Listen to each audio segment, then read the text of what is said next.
पत्नी नजर आ रही है। तो कहे हाँ बाबा जी, हम ये दोनों को बेटी और पत्नी समझ रहे थे। कहे नहीं, हरिश्चंद्र ने क्या अपने बेटे को, अपनी पत्नी को समझा था? वो भी प्रण था, वो प्रण लिए थे, डोम के घर भी गए थे, लेकिन वहां पर उनका पत्नी और बेटे का लहास सामने था। लेकिन हरिश्चंद्र ने कहा कि मेरे गुरु का हुक्म है कि बिना कर लिए लहास नहीं जलाने दूं। लेकिन हम 10 रुपया बिल्डिंग फंड नहीं जमा करते हैं, तो यही पेड़ बन के हमें अदा करना पड़ेगा। गाय बन के एक हम है, समय से नहीं आ पाते हैं, लेकिन एक ये गाय है कि समय से सत्संग सुनने आ जाती है।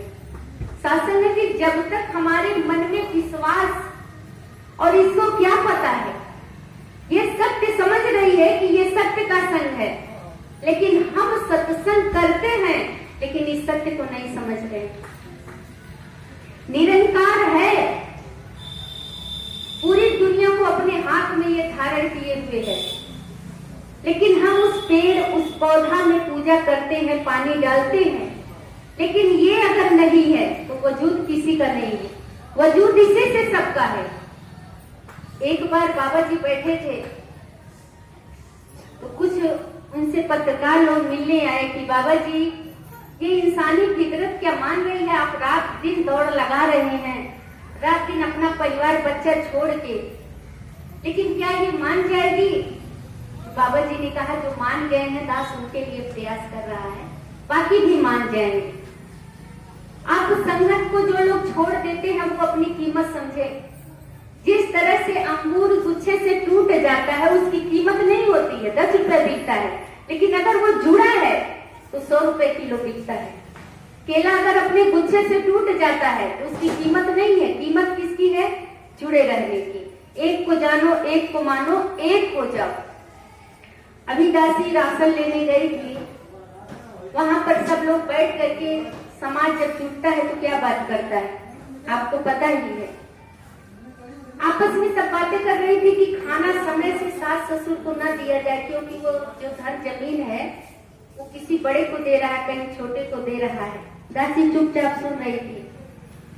एक बगल वाली कह रही है कि उसको तो बांध दो, बांध के घर में कर दो, जब तक वो पैसा ना दे। रिटायर हुआ है, पैसा क्या करेगा? बेटी को दे देगा, उसको बांध के मारो। दासी सुन रही थी दोनों पक्ष का बात। जो बहू है कह रही है कि हमें भी लगता है कि इसको जहर दे दे, ये पैसे में नहीं दे रहे हैं। दोनों आपस में दोनों लड़ाई हो रहा है, तीनों दूसरे लोग उल्टा सीधा सिखा रहे हैं। तो दासी ने कहा कि अगर आप उसे जहर दे देंगे तो पैसा कौन लेगा? अगर आप ऐसा कर रही हैं तो आपका ये बेटा भी सुन रहा है इस बात को, तो कल वो ऐसा सोचेगा, वो पैसा आपके खाते में होगा, तब कल आपका बेटा सोचेगा जहर दे दे। वो देखने लगी, पूरे गांव का चर्चा वही राशन में लेने जाते हैं, कोई धर्म की बात नहीं।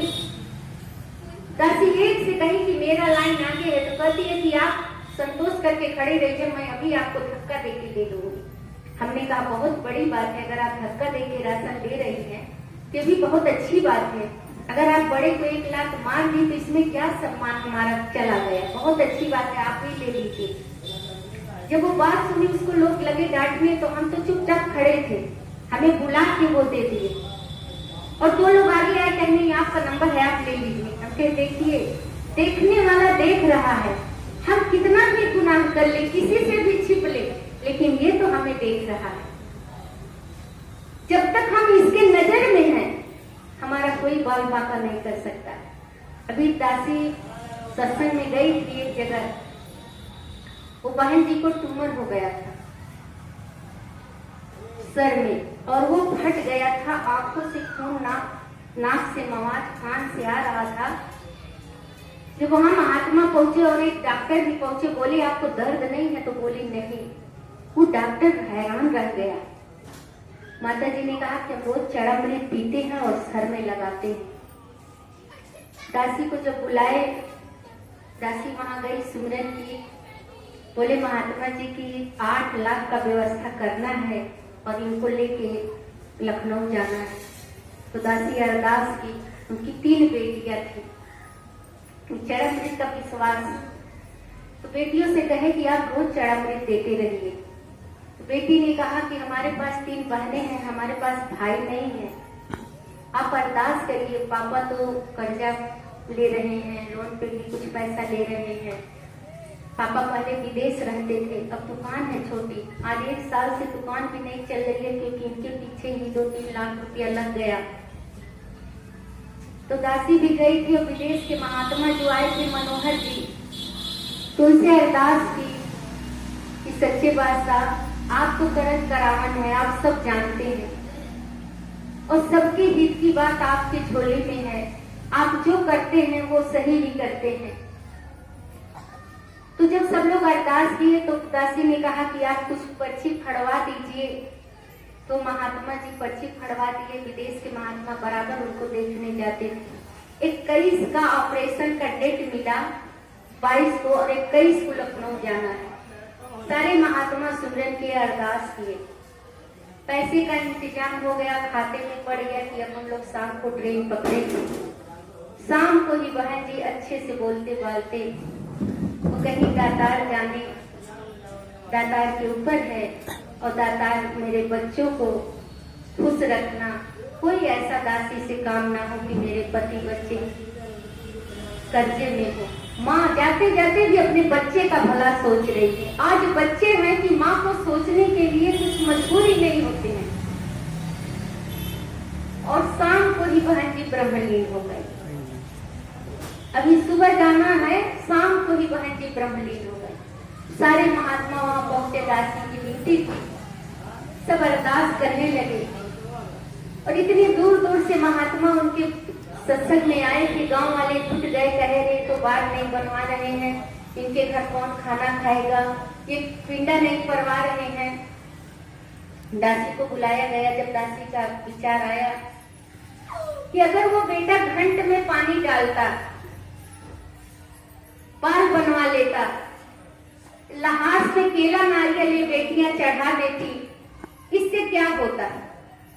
और अगर आज ये बेटी, 3 बेटी तीनों एकदम एक पैर पे माँ की सेवा में, जिसके नाक कान से आवाज आ रहा है, कुछ वो पानी भी नहीं पी पा रही है और सेवा में पूरा परिवार लगा था।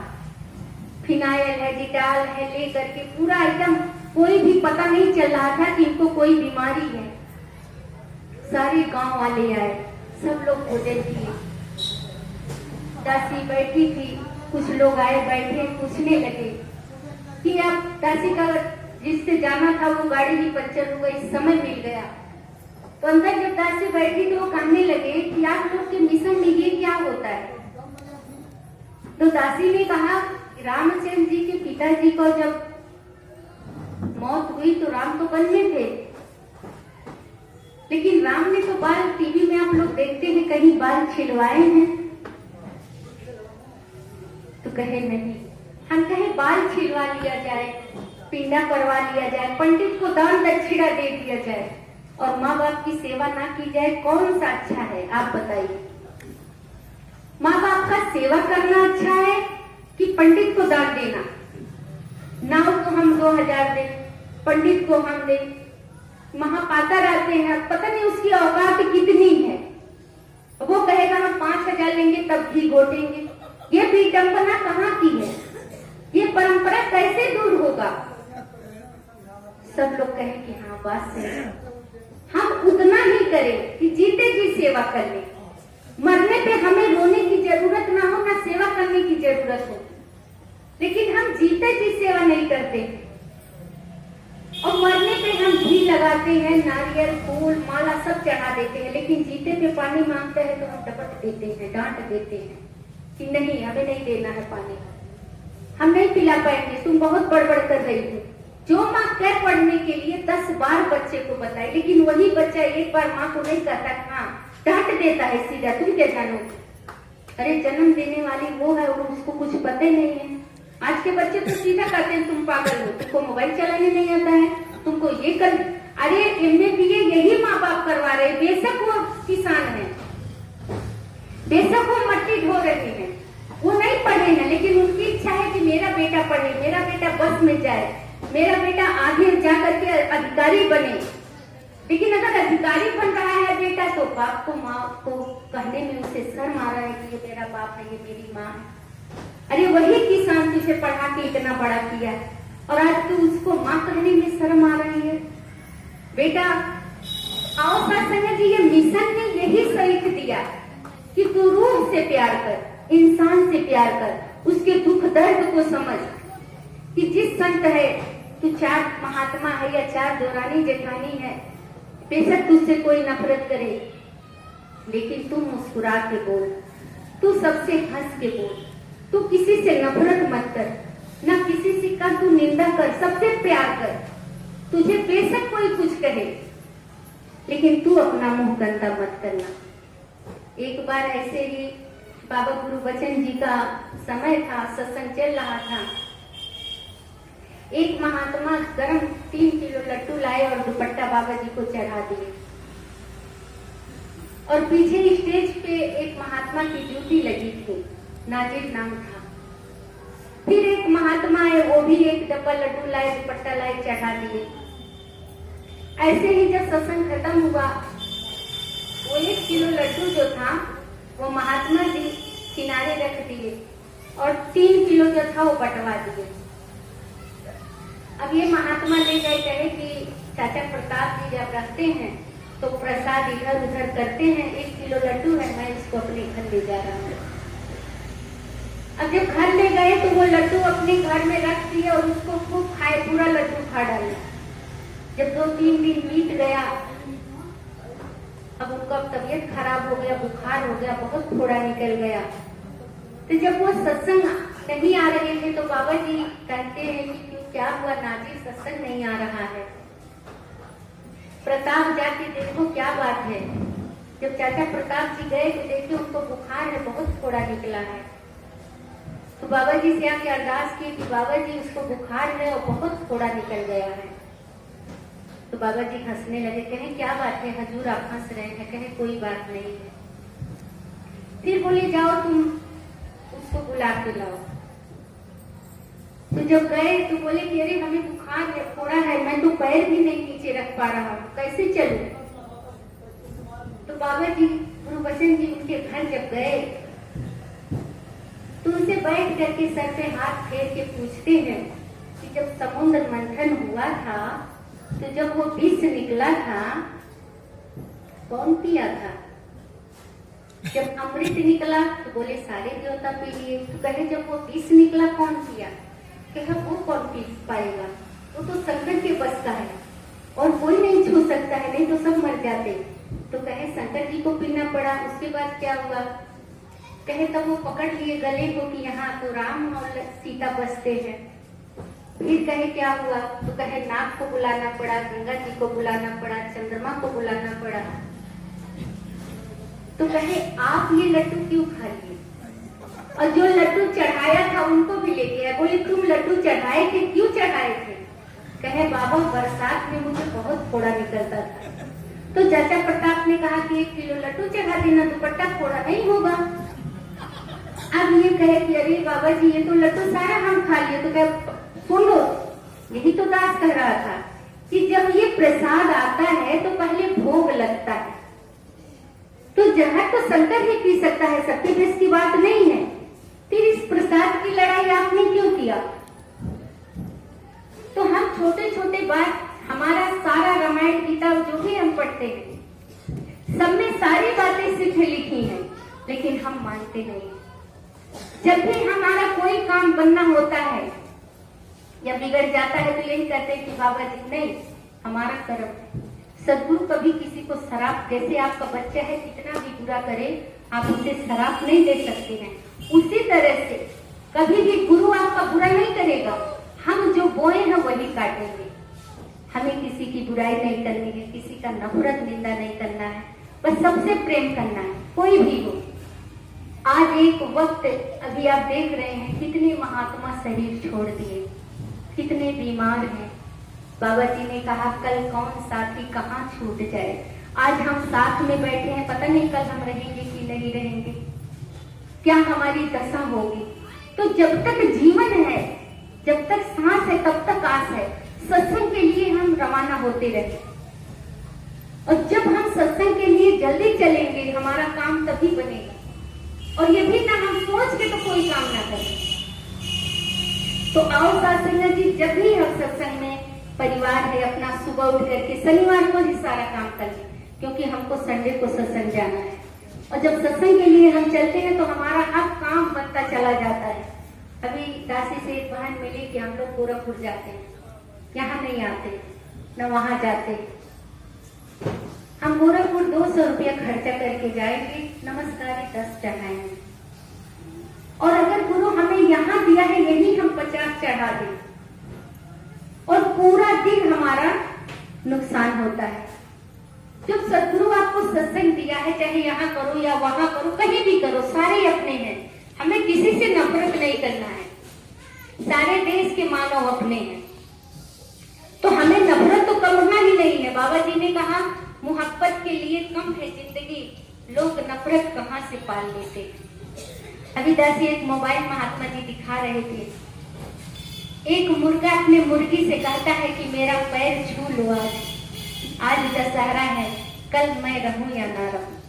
क्योंकि जो ही नवरात्र खत्म हुआ मुर्गे पे लोग दौड़ पड़े, और वो पंछी को कहना पड़ा कि मेरा पैर छू लो, कल मैं रहूं या ना रहूं, कल मैं कट जाऊंगा, आज ही हम लोग मिल गए।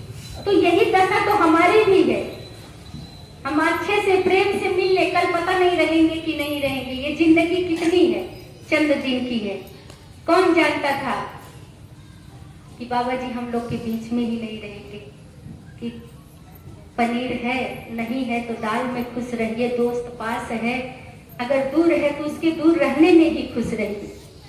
कविता अच्छी लगी जवाब देना, वरना बेजवाब में खुश रहिए। इतना बड़ा झटका किसी को नहीं पता था कि इतना बड़ा झटका आएगा जीवन में। तो आओ साथ संगत जी, ये जिंदगी आपस में संतों को अपने घर पे बुलाएं, चरण डलाएं, संतों का सेवा करें, मन में ऐसा कोई भाव ना रखें। अभी एक बहन जी दासी गई थी एक जगह, बहन जी महात्माओं का बड़ा अपमान कर देती थी, कहने चाहे जब चले आते हैं चाय पीने पानी पीने, और ऐसा समय आ गया बहन जी का कि फालिज मार दिया और उनके घर कोई नहीं जाता था। तो दासी जब पहुंची तो कहने लगी बहुत गलत मेरी सोच थी, आज मैं तड़पती हूँ कि मेरे घर कोई आए।